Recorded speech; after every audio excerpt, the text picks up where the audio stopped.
Hey y'all, a common question I get these days is what kind of groceries are you buying? What is in your prepper pantry in case the stores run out of groceries or they get really expensive? So I'm not going to show you all my cards. I don't believe in that. I'm not going to show you everything that's in my hand. But I am going to give you some ideas of what you should have in your prepper pantry. I value shop. I try to look for things with coupons. I use my digital coupons for Kroger. I shop what's on sale. Like recently, Kroger had a manager special where canned cream of whatever soups were 50 cents a piece. You have to watch out for these sales. And when things are on sale, then you buy them. So let me show you what I've got in my prepper pantry. Alright, so I had to take a bunch of stuff out of the cabinet to show y'all what I always keep on hand. So here we go. I like to keep pasta. It's relatively cheap. I've got spaghetti. I jar these up like this because if you don't, bugs will get in them. I buy rice-a-roni. I can get these for as cheap as 50 cents a piece, even though they're normally about $1 a piece. I get all different kinds of that. I've got a lot of ramen.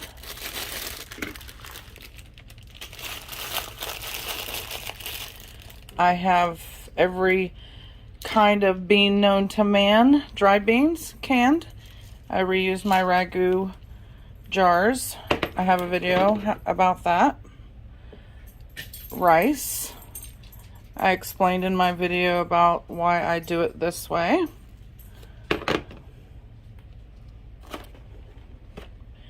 I like applesauce, so I keep applesauce on hand. I buy Jellos. I don't even eat Jello, but it's good to have stuff like this on hand. These are really cheap. I can get these for like, some brands I've gotten for like 25 cents a piece. Same with puddings. Baking soda. You always need baking soda. I keep canned chicken on hand. I do eat this. It is something I would eat. I guess I should explain why I would have Jello and pudding if I don't eat them. You can use these in other things, and you could trade other people for these items, and we have grandchildren that would eat them. Just because I don't eat them doesn't mean other people don't. I keep tomato sauce on hand because that's something I use. Chili.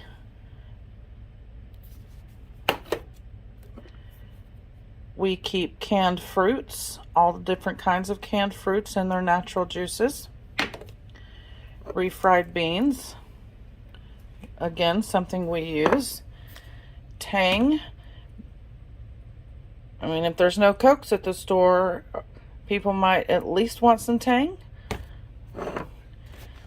Stovetop stuffing. It's cheap.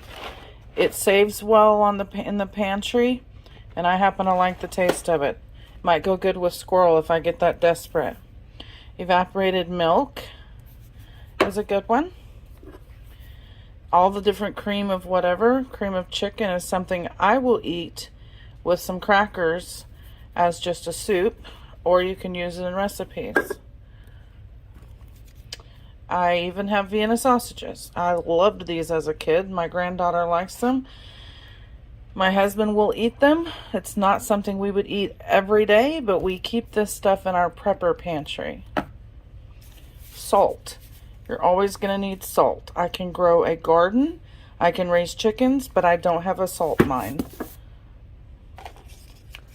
This deviled ham spread, again, not something we would eat every day, but we buy it and keep it in our prepper pantry because you just never know.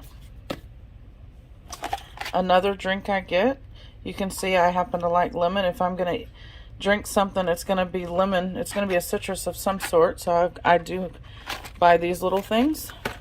even though on a daily basis I would not normally drink this.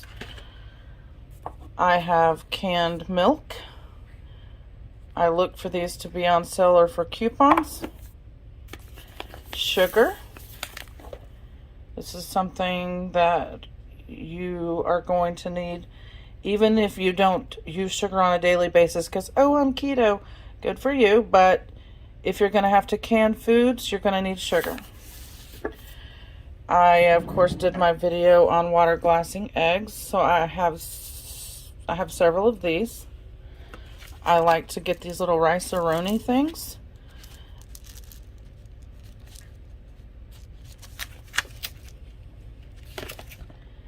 I keep a bunch of different kinds of dried berries, like raisins, cranberries, etc. They're good for eating straight out of the package or in cooking. I have canned soups like clam chowder. We have canned vegetables. We don't eat canned vegetables, ever. We eat frozen or fresh, but for our prepper pantry, we do have canned vegetables.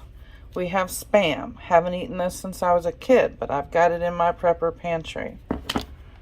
Spices. You're going to need spices in your prepper pantry. If the store runs out, these are $1 at the store. Make sure you have plenty of spices. I keep things like this. This is a luxury when there's nothing like this at the store. Not even a fan of French vanilla, but this was the kind they had, so I got it. And if I don't like it, I could share it with someone else. Bartering. Manwich sauce. I don't know what squirrel manwich tastes like, but if I get desperate, I might learn what that tastes like. Diced tomatoes, because we use a lot of tomatoes. And I also have tomatoes that I can. And some of you will recognize these as MREs. I have some of these stored because you just never know when you're going to need to throw something in a backpack and leave. And if you've watched some of my canning videos, you know I can butter. And I also keep these kind of snacks in my prepper pantry that Tommy and I don't eat on a normal basis. I have jams and jellies that I have personally canned. And I have banana peppers that I personally canned. And then I also have 30-year foods. So this is freeze-dried corn. And I have freeze-dried mushroom here. I have cornmeal. I have a bunch of these. They're not cheap at all, but they do last for 30 years.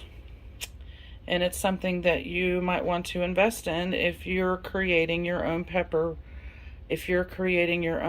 pantry. You're going to want to have oil in your prepper pantry. They don't last long. They do go rancid. So I'm not sure what to tell you there, but I do keep enough oil that I would have enough for 30 days. It should be good for 30 days, and I rotate them out.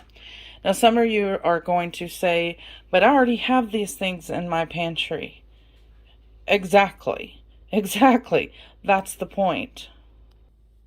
The whole point is that you want things in your prepper pantry that you're going to want to eat, or someone in your family, a neighbor, someone that you can barter with.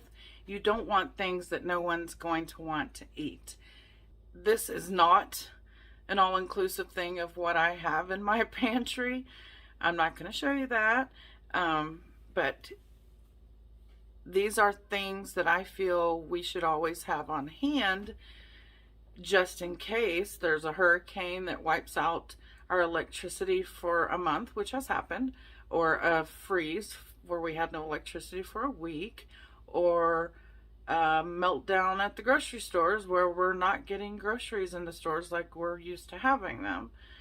You have to decide what is going to make up your prepper pantry and start to look for deals or shop around at different stores than what you're normally used to shopping at and find things to start your prepper pantry. You can order these 30-year food, dehydrated foods online.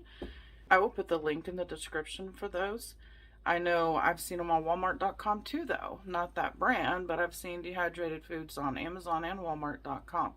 So